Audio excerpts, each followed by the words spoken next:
Meet MojoPix, a Santa Monica-based startup that is hoping to change the way you deal with photos taken with your smartphone. It all starts with a great idea, and MojoPix has got that.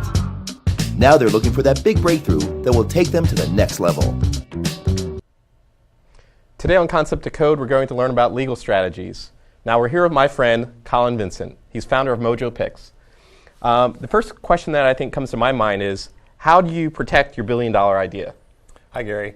So the best way to protect your billion-dollar idea really is to validate it in the beginning. Mm-hmm. There's a saying that goes, nobody wants to steal your dumb idea anyway. Ouch. And so you really don't want to keep it a secret in the beginning because the most important thing to do is validate your concept and find potential customers. And then once you've done that, if you found product market fit and you know that you have a home run, at that point it makes sense to file a provisional patent.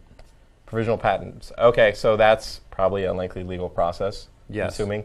So that's one area of legal concerns that you would have. And what else? What do you do after the provisional patent? So probably before the provisional patent is filed, you'd want to have something built, and you'd want to go find resources to help you build that. And there are a number of different ways and avenues to do that. Okay, and as an entrepreneur, as a startup, what direction do you think you're headed, and what legal, I guess, issues would be concerned with the way you want to operate your company? Sure. The biggest one is how to compensate someone who's working with you, whether it's through equity or cash or a cash equity split, and how you negotiate those terms. And that's very important to set up in the beginning so that you don't run into challenges down the road. Great. Okay. Well, I think we're going to answer your questions today. When we come back, we're going to meet our guest mentor and star attorney. Stay with us. Welcome to Concept to Code, where you'll learn from the experts who are making Santa Monica a hotbed of technological innovation. Here to learn from our experts is MojoPix, a Santa Monica startup that wants to help you make the most of the photos you take with your phone. The experts are here. MojoPix is here. All on Concept to Code. This presentation is for informational purposes only. The information contained herein and the discussion associated herewith shall not be deemed or construed to be legal or professional advice. You should contact your attorney to obtain advice with respect to any particular issue or problem. This presentation does not create or constitute an attorney-client relationship. Today we're talking about legal strategies. Please welcome our guest mentor, Ryan J. Barncastle, Esquire. He's a partner with Raines Feldman LLP, where he represents sophisticated businesses, entrepreneurs, and investors in complex transactional matters. Ryan has significant experience in a broad range of corporate matters, including strategic entity formation, debt financing, securities offerings, and other corporate matters. He's a University of San Diego Law School alum with a master's degree in economics from UC Santa Barbara. Ryan is a 2014 SoCal Super Lawyer Rising Star, and he's here to shed light on legal strategies. Please welcome our guest mentor, Ryan J. Barncastle. Thank you. Thanks for joining our show, Ryan. Thank you. Thank you. Thank you for having me. I must say, as a corporate and securities attorney, one of the best parts of my day is working with entrepreneurs. Dynamic, professional, ambitious. These are the characteristics of our leaders of tomorrow that are inventing our brilliant technologies today. Today, my presentation focuses on common legal issues facing many technology startups. Throughout my career, I've represented quite a few different companies, and with respect to corporate and securities law, a lot of the rules apply to most organizations across the board. However, with a technology startup, a newly formed company, entrepreneurs that have a limited career working together and or are unfamiliar with many of the financial aspects of building a company are some common issues that are typical to startups. So today, let's really start with what I consider the building block of any strong organization, especially a technology startup, and that's really founder communication. As a general rule, I recommend that all of my clients, all of the entrepreneur founders, be prepared to openly discuss the vision, the strategy, and the path they have for the organization. Open communication is necessary for successful corporate growth, for operating the organization in a streamlined and efficient manner, and for mitigating any issues in the future. Specifically, I recommend my clients have heart-to-heart, very intimate discussions regarding the business issues of their relationship. And this is really what the lawyers really put together in term sheets and the financial documents that govern an organization. Specifically, percentage of ownership, dilution, vesting, voting rights, what the contributions are going to be for the company, if it's operating capital, intellectual property, helping with fundraising, and we're all familiar with good old-fashioned sweat equity. What I find is an important part of the organization is to really identify specific roles in the company. You want to have it very clear who's in charge of managing day-to-day operations, who's in charge of dealing with employees, who's responsible for helping to obtain investor financing and further the corporate purpose.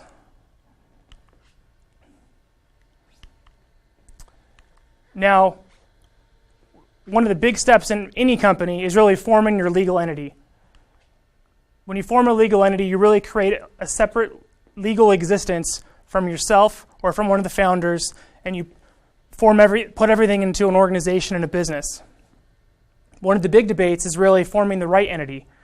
Now, typically we see with startups, there's an LLC or a corporation are the two preferred models. There's pros and cons to each one. An LLC is typically known for its flexible ownership, the lack of necessary corporate governance rules, and there's pass-through taxation that assists entrepreneurs with different tax matters they might have, different financial issues that involve founders of all ages. A corporation offers more familiarity with different states. A corporation is preferred by venture capitalists, which everyone seeks to discuss how to obtain institutional financing, and that's a familiar corporate entity. Moving on to what's a common issue with founders is founder vesting. Founder vesting typically refers to how much stock or how much ownership interest does a founder have of the company when they first start, and how do they accrue ownership interest. I like to refer to this as the keep rowing problem. The problem is really if everyone owns 100% of their interest at the outset, you lose motivation on a going forward basis. And as a founder, you really want to keep every other founder moving forward, working hard, and committed to the organizational success. The last thing any organization needs is a founder that has their vested interests and is no longer motivated to move forward. To document founder vesting, I highly recommend speaking with a securities or corporate lawyer. There are a lot of different transactions that go into play, different tax issues that come up. Specifically, you want to make sure there's a vesting period. 4 years we see typical, and a vesting period really refers to how long that stock, how many years that must go by for that stock to vest in the owner's hands. Typically, we want to talk about what happens when one of the founders leaves or is fired, or there's a change in control transaction where somebody buys the company. How does the stock vest at that point? These are some of the issues that I recommend all founders communicate to each other, bring in outside professionals, lawyers and accountants to help the organization properly plan for the future.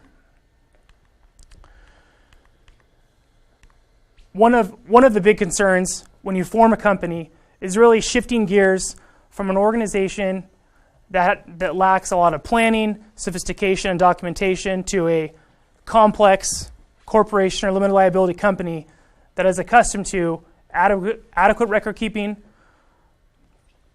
complying with corporate governance requirements, including holding meetings of the owners and meetings of the board of directors of the organization, and really committing to a legitimate process. And by process, I really refer to the bigger picture of an organization's model. What are we looking at? We're looking at there should be confidentiality agreements signed with vendors we talk to. We really should have formed contractual arrangements prepared for any enterprise we work with, or any employee, or any other sophisticated transaction needs to be documented and put in writing. We really need to bring in our professional advisors, accountants, attorneys, bankers, and use those advisors as strategic partners to help us guide and direct our organization. Additionally, anytime you have a corporation, you have fiduciary duties to your shareholders. And that's a shift in thinking, and a shift in transition, and a shift in prudence that I recommend entrepreneurs focus on, adhere to, and when in doubt, seek professional assistance to make sure they're complying with those requirements.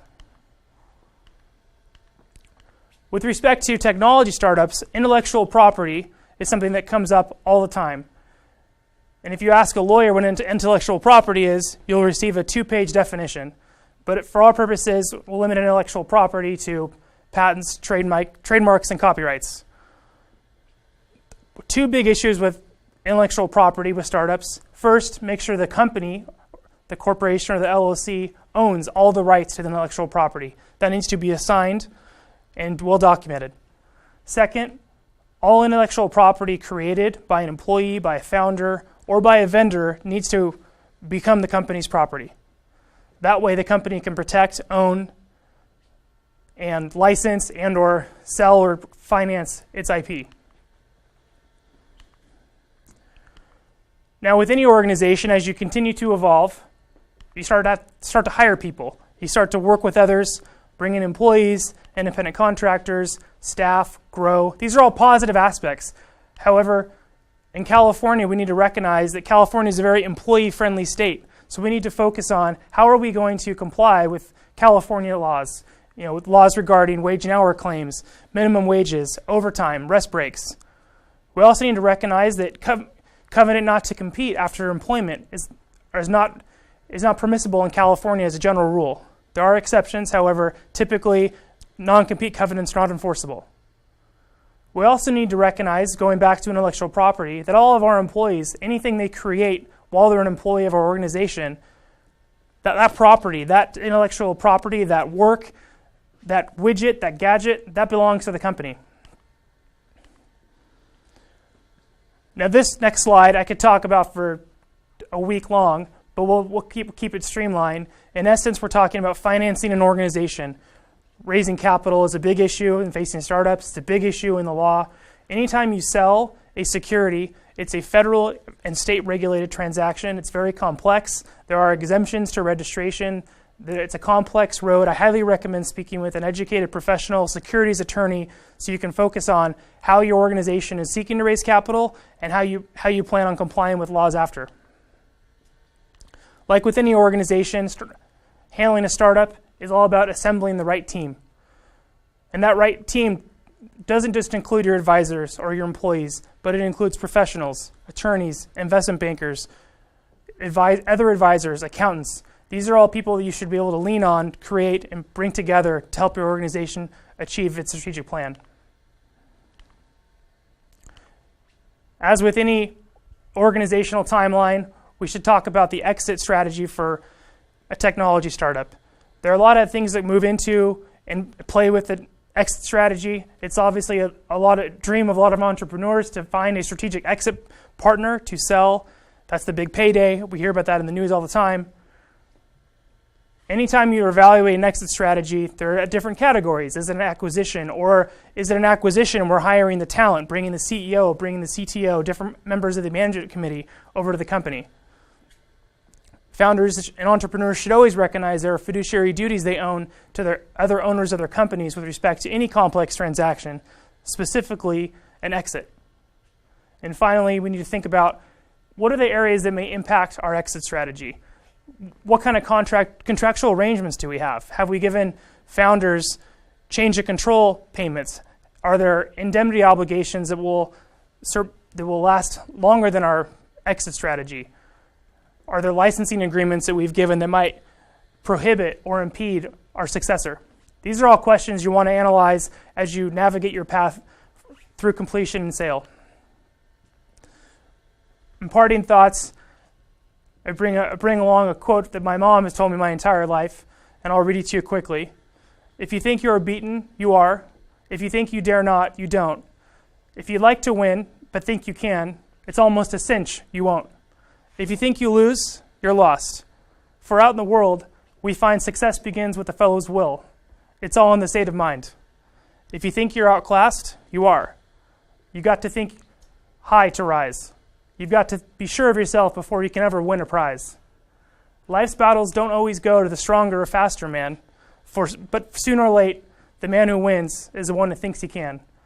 And I'll leave you with that, because as entrepreneurs, everyone is making sacrifices to start a company. They're taking risks. They're putting, in a lot of respects, their livelihood on the line, And that's what makes our country great. That's what furthers economic growth. And that's why everyone should be supportive of startups. Put another way, stay positive, remain optimistic, believe in yourself, and think like a boss. Thank you. Well, Ryan, you're surely a boss in the legal world. And when we return, we're going to come back and meet our Startup Mojo Picks and hear a little bit about our discussion with Ryan on legal issues. Stay with us. We'll be right back. Great.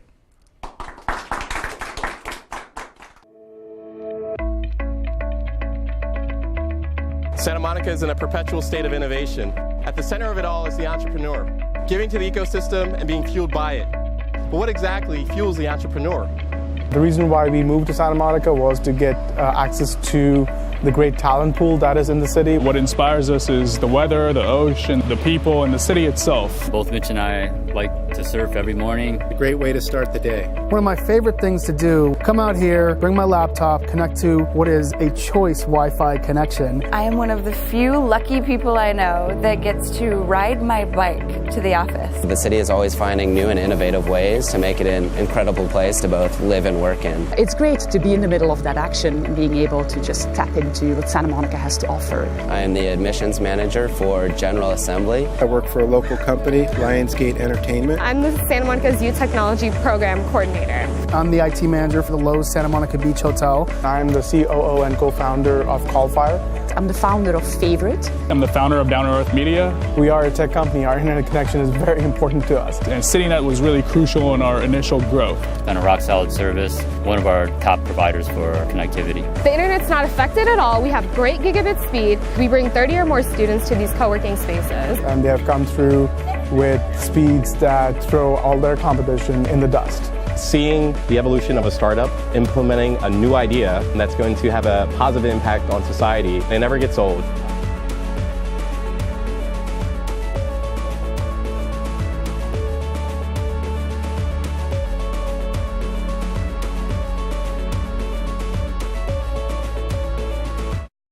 MojoPix is a Santa Monica startup that is going to change the way you use the photos you take with your phone.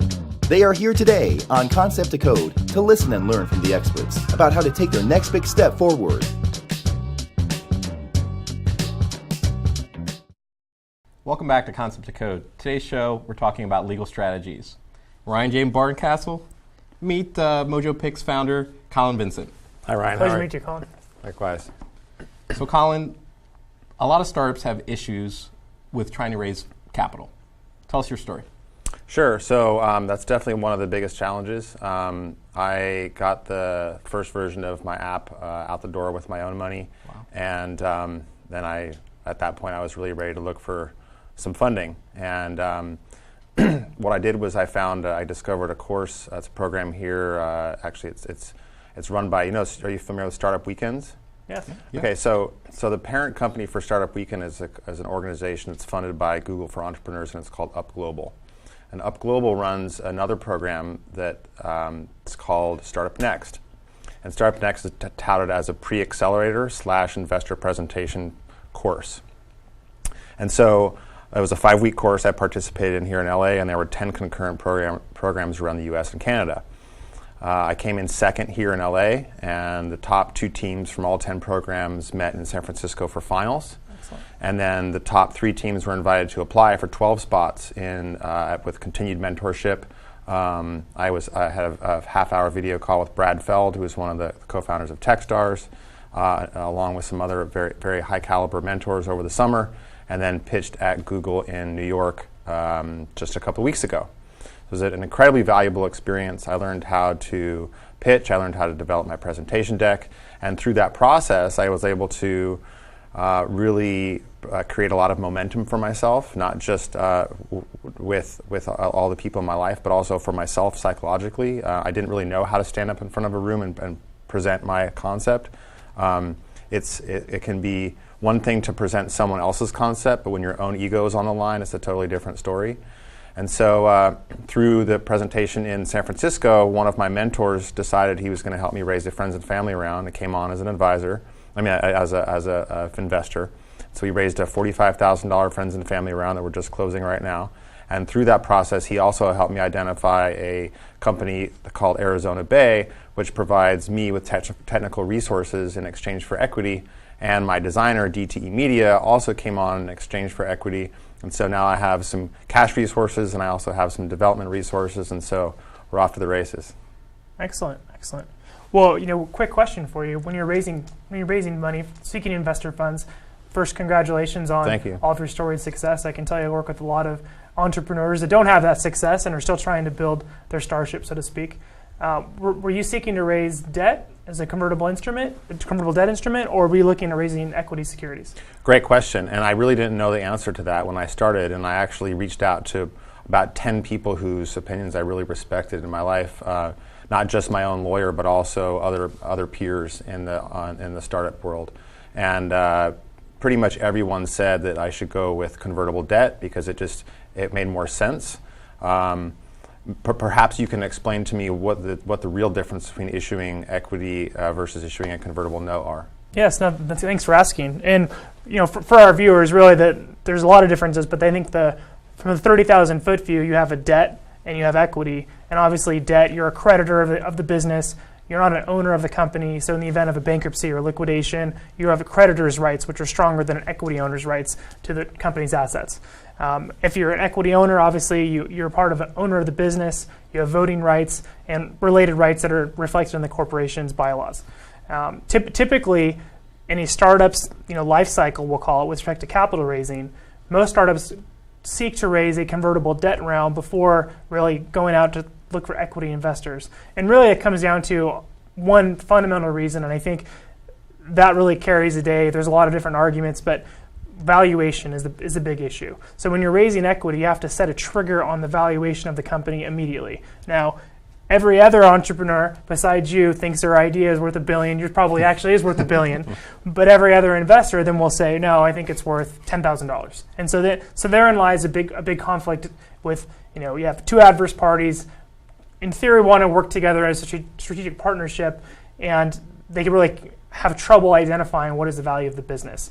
When you sell convertible debt, what you're doing is issuing debt, and at some event down the road, it will convert into equity, and you're really deferring that discussion of what the value of the organization is. Not now, you don't decide that valuation, but you really push it down the road a bit. And that's really the preferred method, and one of the big reasons why you see most startups raising convertible debt. And what is that trigger? What does that trigger look like, and when does that happen? There's a few different reasons that you're talking about the conversion. So convertible debt, on the occurrence of several events, will convert into equity in the company. Now, there's typically a few different ways that can happen. First is there's an expiration of the debt. So the debt's 1 or 2 or 3 years. Those are kind of the common metrics in the business. It will automatically convert into equity in the company, or maybe the loan becomes due. Other conversion triggers if the company is sold. So let's say you move along, you have convertible debt securities, you have investors that invested in debt, and 6 months later you sell the company. Well, on that point, usually there's a conversion feature where those investors would share in the sale as if they were equity owners. And there's also some nuances to that, but that's the general concept. With respect to another convertible debt trigger, what lawyers like to call a qualified financing. And a qualified financing is really a subsequent capital raise that's really a set amount that you determine. Maybe it's $1 million, maybe it's $100,000, $5 million.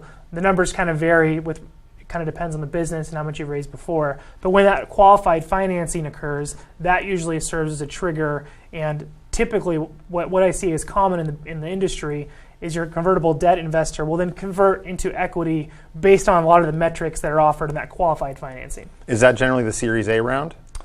Generally it's Series A round. So you typically see a lot of complex investors that are really seasoned. I wouldn't say venture capitalists, but have a lot of experience investing. They will look for some metrics at a Series A round because they really want some of the rights and preferences that a Series A investor might get. And so they're looking to identify a target date and set in a value to their investment. What are some of those rights that the Series A investor gets? Well, that's a good question. A lot in a Series A right, the investors, it's the preferred stock. So when we prefer to Series A, we're talking about preferred stock, and so a preferred stock will have it's a preference, and it has a lot of different preferences. But one of the most fundamental ones is a preference with respect to liquidation of the assets. So similar to a creditor, you have preferred rights over common equity holders. And there's a lot of different triggers for preferred stock, and it really kind of depends on what the Series A terms are, but they relate to voting, they relate to conversion, dividends, recoupment of dividends, what happens in the event of a merger, are they given board of directors seats, special voting privileges, things of that nature. So that really is a kind of depends on what the deal structure looks like, but those are some of the kind of flavor of different convertible note into conversion into equity, and really what a kind of a Series A preferred stock will look like. And what size of investment determines a Series A? Is there like a threshold? How do you arrive at, where do you move from let's say seed round to your Series A, or your angel round to your Series A? It really looks like the Series A round is your more complex investment round. So you have your kind of friends and family, your seed funding, your initial, okay, we've proven a concept, or we have an experienced management team, or maybe we have some IP rights. Maybe even we're at market and we're doing sales, or we have a viewer base if we're a technology website company. Those are really kind of some of the metrics. And so a Series A round, the number could be anything. It could be 500,000. It could be millions of dollars. But I think one of the bigger components is, when is that appropriate? And it really kind of comes after your initial friends and family seed type investment, and now the company is showing some signs of a future growth. Maybe they have purchase orders they want to go out and fulfill. You have those kind of arrangements that are really poising the company for long-term growth and success. So Ryan, then if you're growing at that pace, then you really need operational support, so you need staff. How important is funding to, I guess, Colin, what do you guys think? How important is funding or equity to retaining talent? That's actually a really good question. I'd like to ask you, because I'm actually looking at bringing on a technical co-founder at this point, and we will be having the discussion around cash/equity payment. And I wanted to know, given the fact that I'm a year into my business and this isn't just starting from scratch, what kind of equity should I expect to compensate him with? Well, that's a good question, and it's actually an interesting tie-in to one of my topics in my presentation today, where I talked about vesting.